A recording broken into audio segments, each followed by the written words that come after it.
Iain, when it comes to consultants in a state agency, your name is in the top three. You talk to an awful lot of great, awesome estate agents and you train and guide them. What does great customer service look like in the estate agency, considering that we are in a customer service business? Talk to me.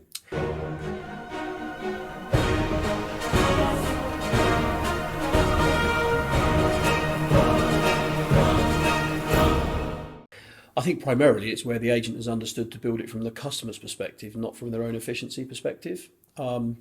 So I see an awful lot of businesses that build what they believe is a customer service model, but actually what it is a model to either save them money or to be efficient internally. The customer has to be at the very centre of that process. Does it make the customer's journey better? Does it make them go, wow, at the end of it? Does it make them feel good about you? Because if it doesn't, move on to the next thing. But then to simplify the process, there's a lot of overcomplication in the delivery of what we do. And it just doesn't need to be. I mean, customers are not, they're not that demanding in reality. They just want to be treated properly with transparency, professional. If you say you're going to call them back, as simple as just call them back. Give me some examples of what overcomplicating looks like. There could be overcomplicated requirement for information, or there could be a system where you've already got the detail down in one place, but it doesn't get transferred to another, and you're having to ask the client 2 or 3 times in the process for the address. I'm sure we've all been onto a call centre where, for the 3rd time in the conversation, we're being asked our name or our postcode. I think there's a little bit of that. I think we put too many steps in the process. Particularly, I think it can break down for agents once the property is sold. I think the sales progression process in its entirety is ripe for some form of complete overhaul, both in the conveyancing end and in the estate agency end. I mean, the average is about 19 weeks at the moment. When we were whippersnappers, which was a few years ago, it was 8 or 12 weeks. Do you think that's the conveyance's fault, or is that fault's a strong word. I think the conveyancers, what really annoys me about the conveyancing world is that they have it within their power to completely modernise and overhaul the system. They are protecting the existing system for self-gain.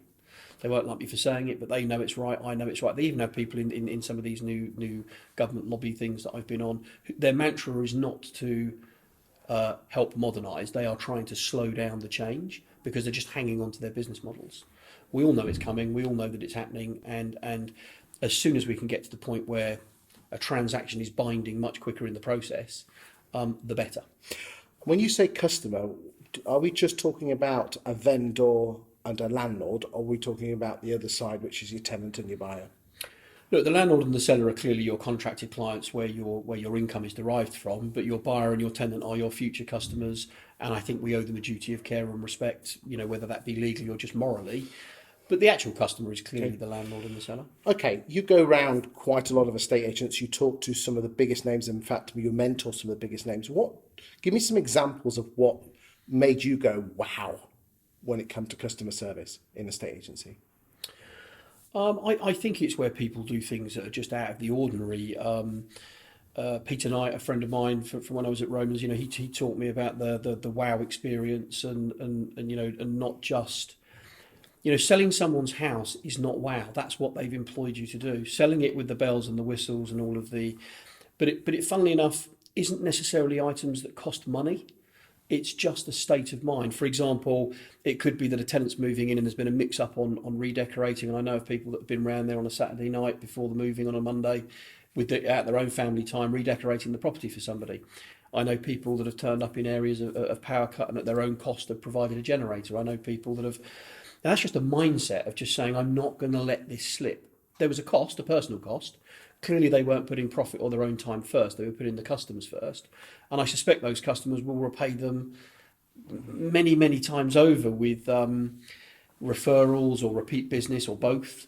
Now, if you're going to offer good customer service, you need people to give that service, which is good staff. Now, talking of Peter Knight, I interviewed him a couple of weeks ago, and he said that he believed because there's been such a degradation the fees have been going down, we're not earning enough in the industry to pay enough for good people.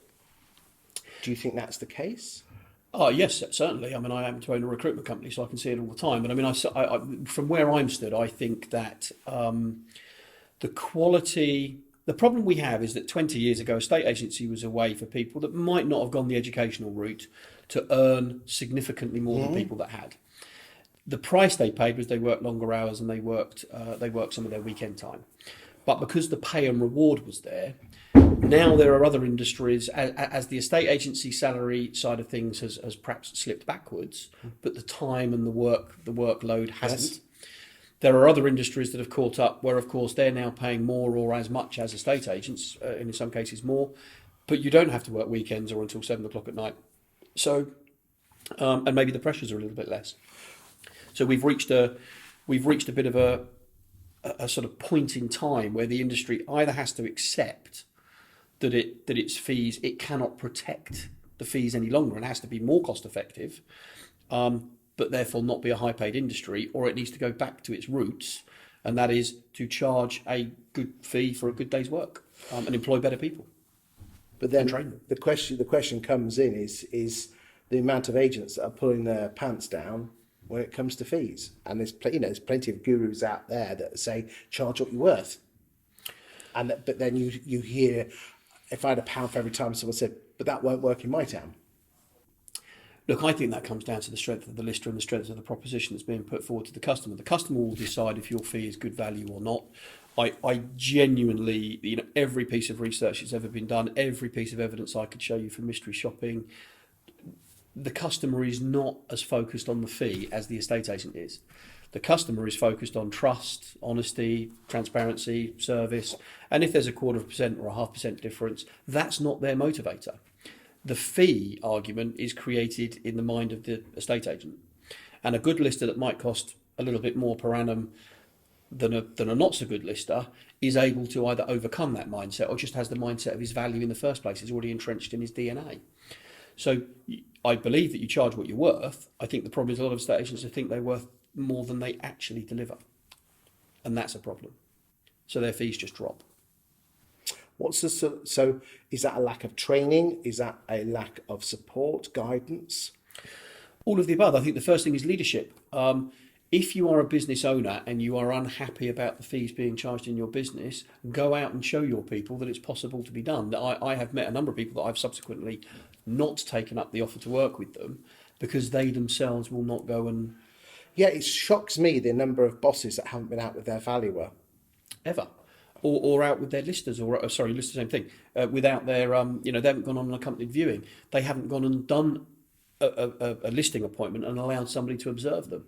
So I think you'll find the weakness in that case is probably in them and being passed down through the troops, and they've got no chance.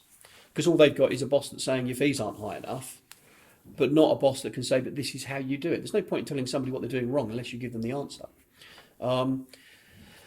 Fees are generally speaking, I think, going up across the sector because as the market toughens, I think that's a natural thing to happen. Transactional volumes mean that if you don't charge more for the privilege, you're economically going to be stressed.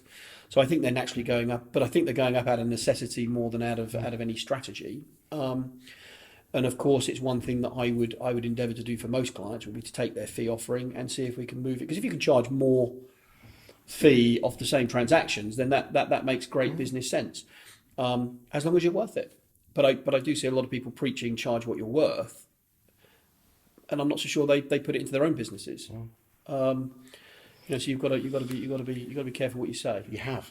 Thank you very much. Thank you.